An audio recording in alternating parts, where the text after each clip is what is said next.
Et Marc Parelman est avec nous au plateau. Bonjour Marc, merci d'être là. Le président sénégalais a insisté sur le fait qu'il ne souhaitait pas de rupture, mais un changement exigé. C'est somme toute son message en tous les cas. Oui, c'est vrai qu'il y avait une incertitude quant au sort de la base militaire française à Dakar. Il y a le port et l'aéroport, environ 350 hommes. Et on avait entendu deux sons de cloche un petit peu différents du côté de Dakar. Tout d'abord, le Premier ministre, Ousmane Sonko, qui avait déclaré au mois de mai qu'il n'y avait pas de justification à ce que les bases militaires françaises restent de façon durable au Sénégal. Un mois après, le président Diomaye Faye était venu à Paris. Il y avait eu une rencontre à l'Élysée le 20 juin avec Emmanuel Macron.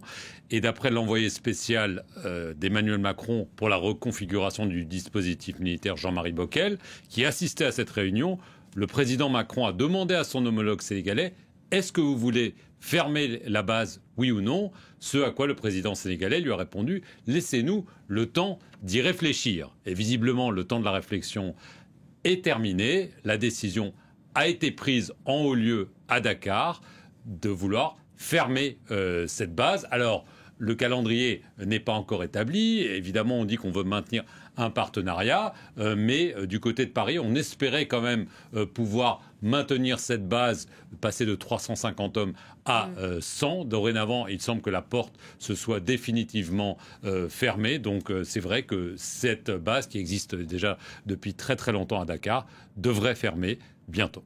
Et on verra, comme vous le dites à l'instant, quand est-ce que ce calendrier sera précisé. On sait également que le Tchad, presque simultanément, a aussi invoqué la nécessité de réaffirmer, je cite, sa souveraineté pleine et entière. Le pays veut mettre fin à l'accord de coopération de défense avec Paris. Près de 1000 soldats français avaient été déployés aux abords de N'Djamena. On va regarder ce sujet et on en reparle juste après. Vous allez nous aider là encore à y voir un peu plus clair. Les chefs de la diplomatie française et tchadienne ensemble à Adré. Dans cette ville de l'Est du Tchad, Jean-Noël Barrot visite les camps accueillant des réfugiés venus du Soudan tout proche. Avec son homologue Abderrahmane Koulamala, le ton est cordial. Mais quelques heures plus tard, N'Djamena annonce rompre l'accord de coopération de défense avec la France. Une décision historique selon elle. Après 66 ans de la proclamation de la République du Tchad, il est temps pour le Tchad d'affirmer sa souveraineté pleine et entière et de redéfinir ses partenariats stratégiques selon les priorités nationales.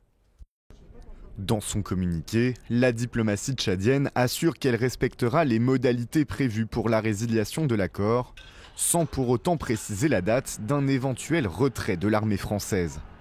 Contacté par l'AFP, Abderrahmane Koulamala l'assure, il ne cherche pas la rupture avec Paris. Le Tchad abrite environ 1 millier de militaires français, notamment dans la base de N'Djamena. Leur rôle, contribuer à la lutte contre les groupes djihadistes et les rebelles. Un départ du Tchad constituerait un nouveau revers pour la France, déjà forcée ces dernières années de se retirer du Mali, du Burkina Faso et du Niger. Voilà, Marc, cette décision du Tchad, ce qui a plutôt surpris tant les relations entre Paris et N'Djamena étaient particulières et uniques même. Oui, absolument. Autant sur le Sénégal, on sentait en effet que c'était un scénario possible, à savoir le départ des Français. Autant au Tchad, c'est une surprise. Je peux vous le dire, du côté français, on ne s'y attendait pas. Évidemment, il y avait des tensions. On avait décidé de réduire la voilure, passer de 3000 à 1000 hommes et de garder, si possible, la France n'a pas qu'une base à N'Djamena, elle a aussi une base dans le nord, à Faye-à-Largeau, et surtout aussi une base stratégique dans l'est, à Abéché.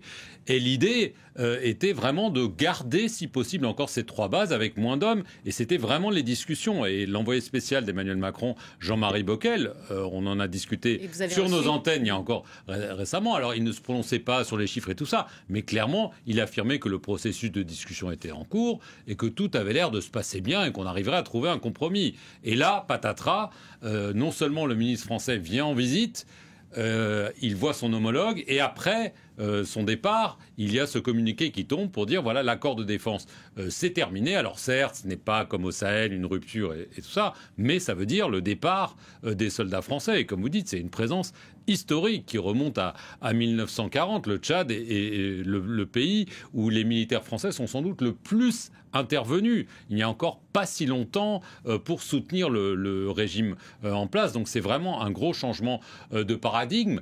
Alors pourquoi ? Certes, le ministre l'a dit, le Tchad a grandi, il a mûri, il n'a plus besoin de l'aide de la France. Peut-être que la menace des rebelles divers et variés qui menacent le régime central est moins importante. Il y a aussi d'autres acteurs, comme ailleurs en Afrique, qui sont rentrés en jeu, y compris du point de vue militaire. Alors, l'épouvantail depuis Paris, c'est la présence russe. On se souvient que le président Mahamat Idriss Déby a rencontré Vladimir Poutine. Ça avait fait grincer des dents à Paris. Et d'ailleurs, Jean-Marie Bockel avait été très vite à N'Djamena pour dire sur place, il faut rester en termes de dispositifs militaires, et la France restera. Clairement, aujourd'hui, ce n'est plus le cas. Il y a aussi d'autres acteurs. On sait que le Tchad a des relations proches, y compris sur le point sécuritaire, avec les Émirats Arabes Unis. Donc c'est vrai que c'est une page vraiment qui se tourne, non seulement symboliquement, parce que Dakar, c'était peut-être une présence plus symbolique, mais au Tchad, c'est une présence vraiment